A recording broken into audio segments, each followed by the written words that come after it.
ఈరోజు మనం మన శ్రీపాద సేవలో మనకి ఇష్టమైన గోధుమ హల్వా చేసుకుంటున్నామండి. అందరికి చాలా డౌట్ అన్నమాట, గోధుమ హల్వా అంటే ఏంటి అని సిద్ధమంగళ సూత్రంలో చాలా సార్లు మమ్మల్ని అడగడం జరిగింది. కాబట్టి మీకు ప్రత్యక్షంగా చూస్తే మీరు కూడా చేసి స్వామికి పెట్టారని ఒక చిన్న ఆనందంతో ఈ చిన్న వీడియో చేస్తున్నాము. ఎలా చేస్తారో ఒకసారి చూసేద్దామా? సరే, స్టవ్ మీద చక్కగా ఒక చిన్న గిన్నె ఒకటి పెట్టాను. ఫస్ట్ మనం జీడిపప్పులు, ఇందులో కిస్మిస్ ఉన్నాయి. ఈ రెండు కొంచెం నెయ్యి వేసుకున్న తర్వాత నెయ్యి వేసుకున్నాము. నేను యాలక్కాయలు కూడా వేసానండి. ఇది కొంచెం దూరగా వేయించుకున్నాము. ఏదో రోజుకి ఒక కొత్త వీడియో చేస్తాం అనుకుంటున్నారేమో. దేవుడే కాదండి, దేవుడికి సంబంధించిన ప్రసాదాలను మనం తప్పకుండా చేసుకోవాలి. అందుకోసమే చిన్న ఇలాంటివి చేస్తున్నాం అన్నమాట. కాబట్టి మీరు నచ్చితే లైక్ చేయండి, కామెంట్ చేయండి, షేర్ చేయండి. ఎందుకంటే ఇది మనం అన్ని పరమాన్నం, తర్వాత వచ్చి ఇంకేంటి చక్కెర పొంగళ్ళు, పులిహోరలు, బూరెలు, పూర్ణాలు అన్నీ చేస్తాం. కానీ గోధుమ హల్వా కూడా మనం ఏం చేస్తాం, గోధుమ రవ్వతో చేస్తాం. ఇది పిఠాపురంలో సంస్థానం వాళ్ళు గోధుమ పిండితో చేస్తారనమాట. అది చాలా తక్కువగా చేసుకుంటారు అందరూ. చూడండి ఒకసారి, దూరగా వేయాలి. ఇది మీ అందరికీ తెలిసిందే.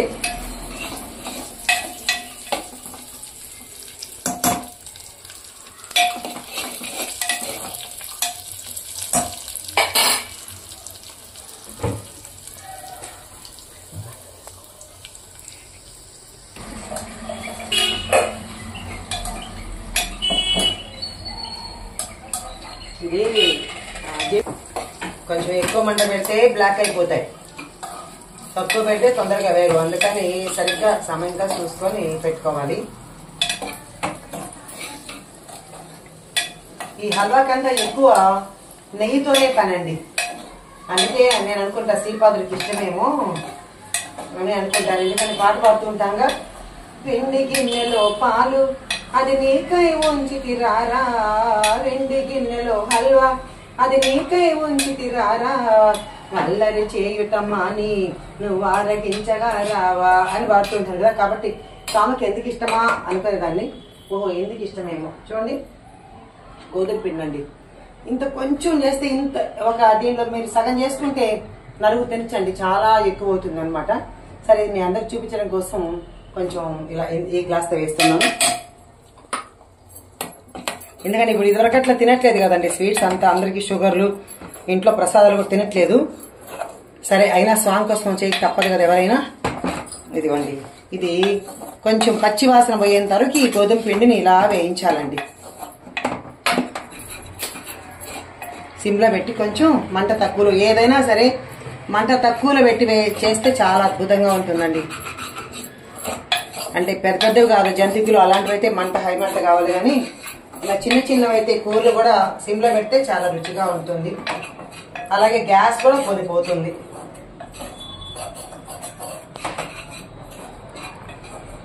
చూసారు కదా, ఇదిగోండి గోధుమ పిండి ఇంత కొంచెం దూరగా రావాలన్నమాట.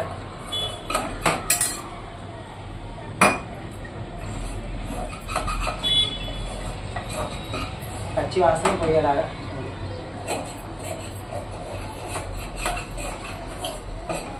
నేను ఎక్కడైనా సిద్ధమంగళ సోదరునికి అందరూ నాతోనే హల్వా చేపిస్తారండి. మన కూడా ఇంకో మా విజయం ఉంది, తను కూడా నాతోనే చేపించింది. అందుకే ఒకసారి చేపించేస్తాను అనుకో, వాళ్ళు నాకు చేసి పెడతారని చిన్న స్వార్థంతో వీళ్ళిద్దరిని కూడా రమ్మన్నాను, మా సుజాతమ్మని వీళ్ళిద్దరిని. ఎందుకంటే పెద్దాక నాకే చెప్తారా వీళ్ళు. అందుకే నేను కూడా భలే టెక్నిక్ ఉపయోగించి వాళ్ళు కూడా రమ్మడం జరిగింది. ఒకసారి చూసేస్తారనుకో, వాళ్ళు అందరికీ చేసి పెడతారు. అలాగే రోజు స్వామికి పెట్టుకుంటారు, లేదంటే నిర్మలమ్మ అని పిలుస్తారు అని అనిపించింది. చూడండి, ఇంతసేపు పట్టిందండి. ఇది అంటే 5 నిమిషాలు అయిపోతుందండి.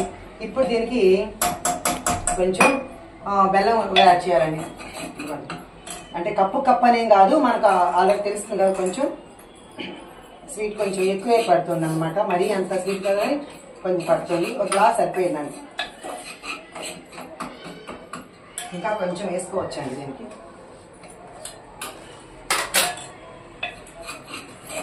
ఇది కొంచెం ఇలా వేగిన తర్వాత బెల్లాన్ని మిక్సీలో పొడి కొట్టుకోవాలండి. యాక్చువల్గా కొంచెం మండలు ఉన్నాయి కాబట్టి ఇలా కొంచెం వేసి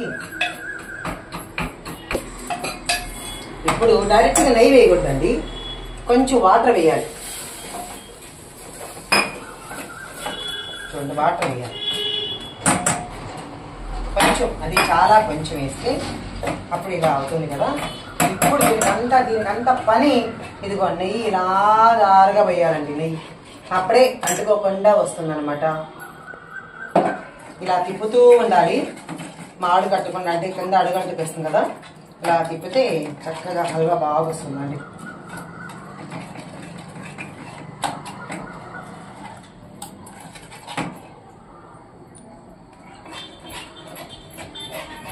ఎలా ఉంది విజయమ్మ, సుజాతమ్మ? వచ్చేస్తుందా మీకు కూడా? అబ్బో, ఇంకా మీరే చేసుకుంటారా, నన్ను చేయమంటారా? అయితే ఇంకా నిర్మలమ్మ అవసరం లేదు మీకు. మరి ఓ, తినడానికి కావాలా? యూట్యూబర్స్ అందరికీ పెడదాం. ఓకే, చూడండి నెయ్యి చాలా పడుతుందండి. నెయ్యి అసలు ఏదో సరదాకండి, లేకుంటే అన్ని బౌల్స్ అని మన టీవీలో చూపిస్తారే అలా పెట్టేసుకునేవాళ్ళం. ఏముంది, అంతా మనవాళ్ళే. యూట్యూబ్ ఛానల్ అంతా కొత్త వాళ్ళు ఏం కాదు, మనవాళ్ళే. ఎట్లున్నా కూడా అర్థం చేసుకుంటారు అని చెప్పి ఇలా పెట్టాను. ఒకసారి చూడండి, ఇంకా నెయ్యి పెడతాను. ఎంత నెయ్యి అంటే దీని ఒక చిన్న గ్లాస్కి ఇంచుమించు చాలా నెయ్యి పడుతుందమ్మా. నెయ్యి దీనికి ఒక టేస్ట్ కంతా నెయ్యి అనమాట. ఎక్కడ కానీ అడుగంటది అనమాట. జస్ట్ లైక్ మైసూర్ పాక్ అంతా, మనం మైసూర్ పాక్ ఎలా వేస్తామో నెయ్యి అలా పడుతుందండి నెయ్యి.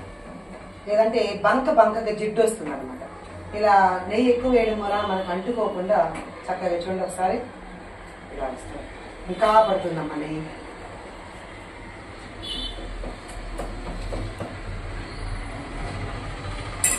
ఎవరింటికైనా వెళ్తే నన్ను హల్వా చేయమంటే ఫస్ట్ నేను భయపడతా. ఎందుకంటే మన ఇంట్లో అనుకో నెయ్యి ఎంత వేసినా కొంచెం ఏం అనుకోరేమో, వాళ్ళు ఎవరు అనుకోరు పాపం. నన్ను చూస్తే నిర్మమ్మకు తెలిసి అనుకుంటారు.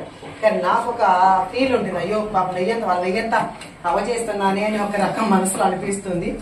అయినా సరే ఏం చేయను, శ్రీపాదుడికి ఇష్టమైన ఇలాంటి హల్వా చేయాలంటే తప్పదు కదా. చూడండి ఒకసారి ఇలా జారుతుందండి నెయ్యి, చాలా చాలా బాగుంటుంది.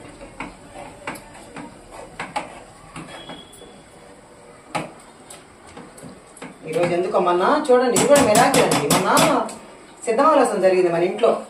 ఆ రోజు శ్రీపాదుడికి చేద్దాము అని అనిపించి మళ్ళీ అంత లోపల పరమాణం చేసింది అనమాట మా పద్మావతమ్మ.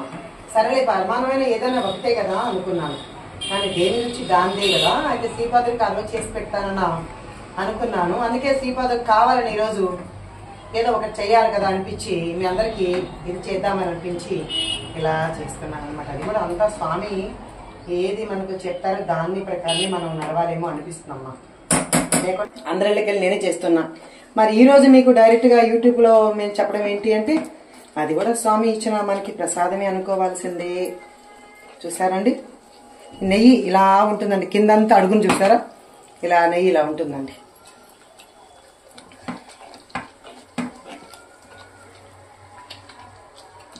ఇలా ఇలా మెత్తగా ఇలా అంటూ ఉండాలి. అప్పుడు నెయ్యి అంతా లోపలికి ఇంకిపోయింది. చూసారా, చిన్న గ్లాస్తోనే వేసాం మనం. ఎంత హల్వా అయిందో.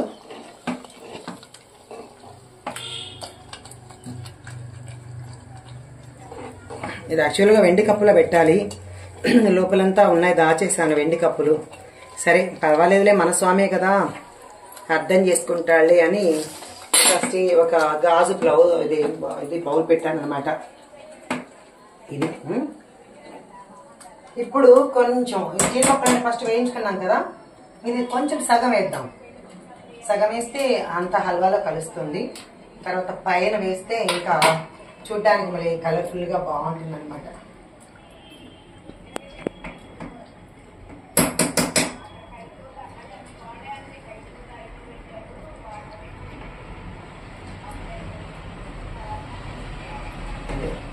అంతేనండి హల్వా. ఎంత మొత్తం మీద ఒక 5 నిమిషాలు కూడా పట్టదు నిజం మాట్లాడితే.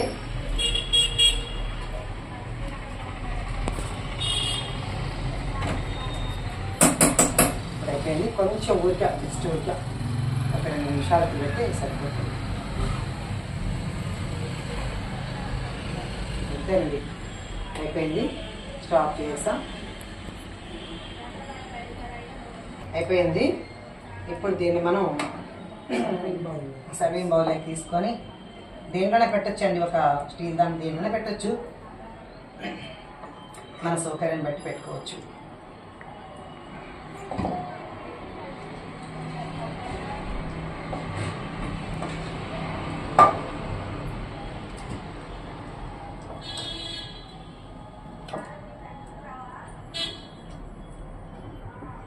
చక్కగా మన సర్దే దాంట్లో ఉంటుందండి నీట్గా. మనం ఆడవాళ్ళ మనసు పెట్టి చేస్తే ఏదైనా బాగుంటుందమ్మా. నాకు రాదు అనే క్వశ్చన్ ఏమీ లేదు, దాని మీద మనసు ఉండాలి అంతే. వంటలు కావచ్చు, అలాగే మన శ్రద్ధ పూజ మీద కావచ్చు, మన పాటలు కావచ్చు, మన ఇల్లు సర్దుకోవడంలో కావచ్చు, ఏదైనా మన శ్రద్ధే అమ్మా, ఇంకేమీ లేదు. ఇప్పుడు చూసారు కదా, ఇప్పుడు మిగిలిన బాదం పప్పులంతా చక్కగా డెకరేట్ చేసుకోవడమే. అంటే అందంగా మన కళ్ళకి అలా అందంగా కనిపిస్తే స్వీట్ తక్కువైనా ఏదైనా తక్కువైనా కూడా మనం ఈ కలర్ఫుల్లో చూసి మనం తినేస్తాము. ఇంతేనండి, గోధుమ పిండితో హల్వా. గోధుమ పిండి, మళ్ళీ గోధుమ రవ్వ కాదు, గోధుమ పిండితో శ్రీపాద శ్రీవల్లోత్సవంకి ఇష్టమైన హల్వా రెడీమా. దిగంబర శ్రీపాద వల్లభ దిగంబర, దిగంబర దిగంబర అవధూత చింతన దిగంబర, దిగంబర దిగంబర శ్రీపాద వల్లభ దిగంబర, దిగంబర దిగంబర అవధూత చింతన దిగంబర. ఇదిగోండి స్వామికి ఇష్టమైన గోధుమ పిండితో హల్వా చేశాము స్వామి, మీకోసమే చేశాము. ఎందుకంటే మీకు ఇష్టం కదా. శ్రీపాద వల్లభ చరితామృతంలో చాలాసార్లు రాజమాంబ స్వయంగా ఇలా హల్వా తినిపించింది కదా.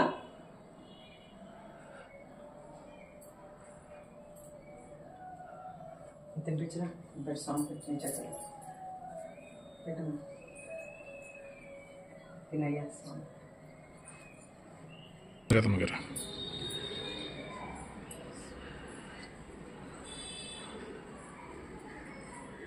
దిగంబర దిగంబర శ్రీపాద వల్లభ దిగంబర, దిగంబర దిగంబర అవధూత చింతన దిగంబర, శ్రీపాద వల్లభ దిగంబర, శ్రీపాద వల్లభ దిగంబర.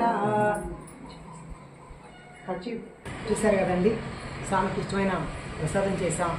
అలాగే స్వామికి అత్యంత ప్రీతి అర్థమైన సిద్ధమంగళ స్తోత్రాన్ని ఈ ముగ్గురమ్మలు కలిసి స్వామి దగ్గర చదువుతామండి. శ్రీపాదరాజ్యం శరణం ప్రపద్యే, శ్రీపాదరాజ్యం శరణం ప్రపద్యే, శ్రీపాదరాజ్యం శరణం ప్రపద్యే. కాషాయ వస్త్రం కరదండధారిణీం కమండలం పద్మకరేణ శంఖం చక్రం గదాభూషితభూషణాఢ్యం శ్రీపాదరాజం శరణం ప్రపద్యే, శ్రీపాదరాజం శరణం ప్రపద్యే. శ్రీమదనంతా శ్రీ విభూషిత అప్పల లక్ష్మీ నరసింహరాజా, జయ విజయీ భవ దిగ్విజయీ భవ, శ్రీమదఖండ శ్రీ విజయీ భవ. శ్రీ విద్యాధరి రాధ సురేఖ శ్రీరాఖీధర శ్రీపాద, జయ విజయీ భవ దిగ్విజయీ భవ, శ్రీమదఖండ శ్రీ విజయీ భవ. మాతా సుమతి వాత్సల్యామృత పరిపోషిత జయ శ్రీపాద, జయ విజయీ భవ దిగ్విజయీ భవ, శ్రీమదఖండ శ్రీ విజయీ భవ. సత్య ఋషీశ్వర దురితానందన బాపనార్యనుత శ్రీచరణ, జయ విజయీ భవ దిగ్విజయీ భవ, శ్రీమదఖండ శ్రీ విజయీ భవ. సవితృకాటక చయన పుణ్య ఫల భరద్వాజ ఋషి గోత్ర సంభవ, జయ విజయీ భవ దిగ్విజయీ భవ, శ్రీమదఖండ శ్రీ విజయీ భవ. చౌపాతి దేవు లక్ష్మీ సంఖ్యా బోధిత శ్రీచరణ, జయ విజయీ భవ దిగ్విజయీ భవ, శ్రీమదఖండ శ్రీ విజయీ భవ.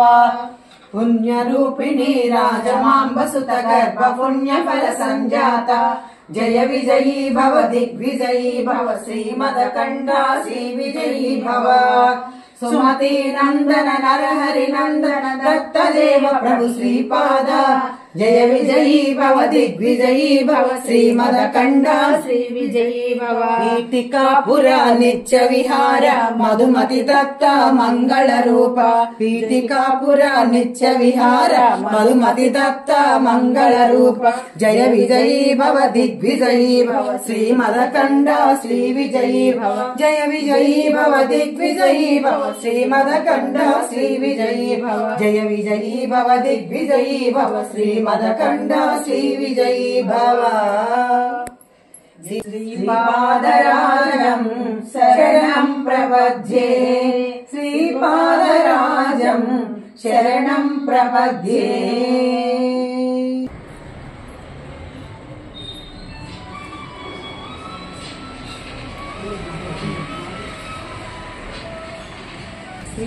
శ్రీపాదరాజం శరణం ప్రపద్యే శ్రీపాదరాజం శరణం ప్రపద్యే శ్రీపాదరాజం శరణం ప్రపద్యే శ్రీపాదరాజం శరణం ప్రపద్యే శ్రీపాదరాజం శరణం ప్రపద్యే